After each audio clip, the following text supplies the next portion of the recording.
Hi, and welcome to Jules Votto's Photo Focus. Today we're going to look at one of the most popular, best-selling cameras of all time, the Canon AE-1.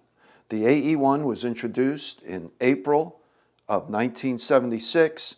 It continued in production into 1984, and close to 6 million cameras were produced. It's a shutter priority auto exposure camera with speeds from 2 to 1/1000th of a second, including B. It syncs with flash at a 60th of a second. So let's go over the features and controls of this camera.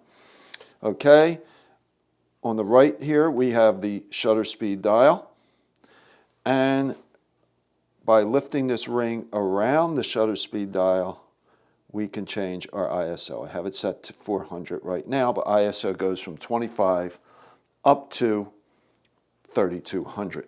We have an additive frame counter here. Our advance lever has a plastic tip, has a standoff position, and then you advance film in either one stroke or several smaller strokes.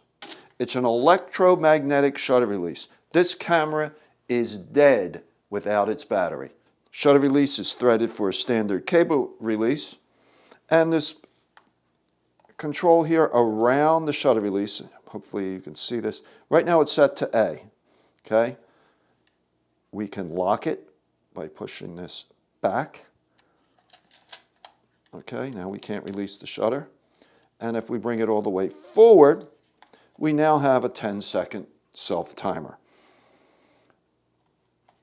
We press the button, and this LED should be lighting. It should be flashing, and it counts down to 10 seconds until the shutter fires. But the LED on this particular one is not working. So that's pretty much it for the top end of the camera. We're going to get into a little bit more on how the metering system works in a minute. On the front, on the right side, we only have one thing to concern ourselves with, and that is the battery. And the battery goes inside this little door here. It's a 6-volt battery. The one I have in here right now is an Energizer 544. The plus side goes to the top, easy to remove. You can see inside here it's clearly marked plus and minus. So the plus goes to the top, positive side of the battery. To put it back in, we push it in, minus side first, and then close the battery door. All right, let's come over to the other side here. There's a little bit more on this side. Now this camera takes Canon FD lenses. You can also mount the older FL lenses, but you must use stop-down metering. All right, let me show you how to remove a lens. On FD lenses, there's a button on the lens. You just press the button in, turn it to the right, and it comes right off. All right, and we have a red dot on the lens that matches up with the red dot in the center on the body. We just put the lens in and turn it to lock in place. Okay, also on the front here we have a stop down button. Just press it in, the lens will stop down for depth of field preview. We have a meter button. You turn the meter on this camera by holding light pressure on the shutter release. When the lens is set at A, the camera, you set your shutter speed, and the camera will pick the aperture. Once you put light pressure on the shutter release, a needle on the right side will move down to indicate what aperture the camera has chosen. It's a center-weighted meter. You can also take the meter reading by holding in this button here. And that will also indicate what your aperture is. Above that, we have this silver button here. By holding that in, when taking the picture, it will increase your exposure by 1.5 stops. Good for backlit situations, taking pictures of someone at the beach or wherever there's a strong backlight, the meter could be fooled. That will increase the exposure 1.5 stops to prevent underexposure of your subject. Okay, we also have a standard PC connection for a flash. That's where you could plug in your studio flash or some older flashes that are not hot shoe compatible. Okay, let's coming back to the top of the camera. We have our hot shoe here. We also have a battery check by pressing this button in and observing the needle in the viewfinder. If that needle drops to 5.6 or below, it means our battery is good. We also have an indication here of the film plane that is used for macro photography with a lot of extension. We have our standard rewind knob and crank.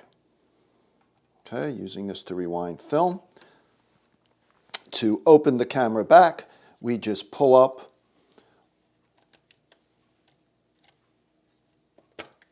on the rewind knob and the camera back opens. I'll get to loading the camera in a minute. I'm also going to talk about using an older FL lens on this camera.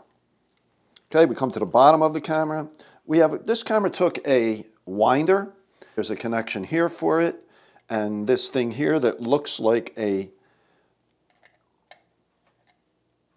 cover for a button cell battery is actually a connection for the motor, for the power winder.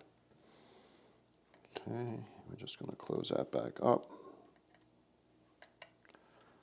All right, we also have a rewind button. Press that in when it's time to rewind film and then unfold your rewind crank. And we also have a standard tripod socket. Okay, let's talk a little bit more about lenses for this camera. This camera usually came standard with a Canon FD 50mm 1.8. Now I have the 1.4 on this camera at this time. This, of course, was a more expensive option. All right, let's get into a little bit more detail on the metering system and the lenses. First of all, the focusing screen on this camera has a split image rangefinder in the middle, surrounded by a microprism donut. Very similar to Nikon's K screen, if you're familiar with that. On the right side is a needle that moves to indicate the aperture which the camera has chosen when the camera is set for shutter priority auto. And the way you set the camera for shutter priority auto is you just move the lens aperture ring to A. And in order to do that, let's take it off. You have to press this button in because it locks in at that A position. Right now we are selecting the aperture manually. If we want to lock it in to the A position, we just press this little button in here and turn it to A. And we are now in shutter priority auto exposure. By placing light pressure on the shutter release, the meter turns on, the needle jumps to the aperture which the camera has chosen. At the top of that aperture indication in the viewfinder, you will see an M. That M lights up in red if you are not set for A. If you do not have your lens set to auto. Now, you could also use this in a manual exposure mode. So we take it off of A and we select our aperture. All right, so how do you meter with that? You meter by holding light pressure on the shutter release, and the needle will then move to the aperture that would give proper exposure for your selected shutter speed. So let's say you have your aperture set to 5.6, your shutter speed dial to 1/60th of a second. You put light pressure on the shutter release, and that needle goes to f8. That means that proper exposure would be for 1/60th of a second at f8, and then you manually set your aperture to f8. Now, you can also use, as I said earlier, the older FL lenses on this camera. And so let's mount one of those right now. So we're now going to remove the FD lens. And I have an old FL This is an older FL 28 millimeter 3.5. Okay, red dot to red dot on the camera. Now this is a breech lock lens. And you notice this silver ring at the back. We just turn this to lock the lens in place. We don't turn the whole lens, we just turn the silver ring. Okay. You will notice with these lenses, these FL lenses, the aperture is at the front. And there's no A setting on the aperture ring. These lenses were made well before there were auto exposure cameras. But you will notice back here towards this silver ring, this other black ring, it says A or M. All that is for is the auto diaphragm on the camera. When it's set to A, the aperture will remain fully open until the moment of exposure, when the lens will stop down to the selected aperture that you set, or with the case of an FD lens, that the camera has chosen. When we set it to M, it's now a manual aperture, and when we turn the aperture ring, the view through the camera gets darker as we stop the lens down, because now we are not looking through the lens at maximum aperture, we're looking through the lens at the set aperture. So it's best to always leave it set for auto. So how do you meter with an older FL lens? You don't have any auto exposure, so what you do, you just hold light pressure on the shutter release as you would with an FD lens, but you must press in the stop down lever. You just press that lever in, the view through the viewfinder is going to go dark, especially if you have small apertures, but it will then indicate, the needle will then indicate the proper exposure, the proper aperture. So similar to our previous example, if we have it set to 5.6, we put light pressure on the shutter release, we hold in the stop down lever, and that needle indicates f8, well then just set your lens to f8. Okay, so one more thing I want to do is show you how to load film. Let's get that FD lens back on there. Just most of you who buy this camera are probably going to be using it with FD lenses. And by the way, Canon has a great line of FD lenses. And the normal lenses aren't that expensive, but you will find that some of the wide angles and telephotos still are expensive. Film has made a bit of a comeback, and so the prices have risen in recent years. Okay, so to load film, and as I always say, when you're about to load a roll of film in the camera, especially if you've had that camera sitting for a while, is just unfold your wine crank, and just turn it. If it turns freely, it means there's no film in the camera. All right, so now we're going to pull up. Oh, by the way, one other thing. You do have a film box holder back here.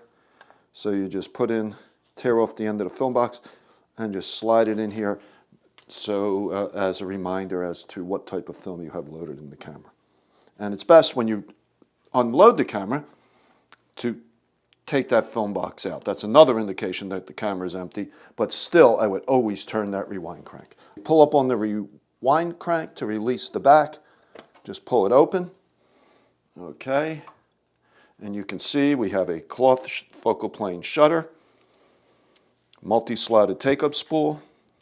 Okay. So what we do is we just drop the film in here, push down the rewind knob, and I leave it on the crank open. All right, now I'll explain in a minute. Try not to touch the shutter curtains. You can damage them. Take the leader and just shove it in here. You want to make sure you get it in there good. We don't want to have the film pull off the take-up spool. All right, so once it's in there good, you then going to advance. You're going to operate the advance lever a little bit. All right, make sure that the sprocket holes engage top and bottom with the internal sprocket on the camera. We then close the back. So now we're going to just make 2 blanks. Okay, that's one. Now, you will notice the rewind knob.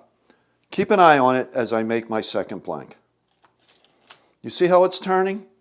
If it's turning, that means that the film is properly loaded, that it is caught on to the take-up spool.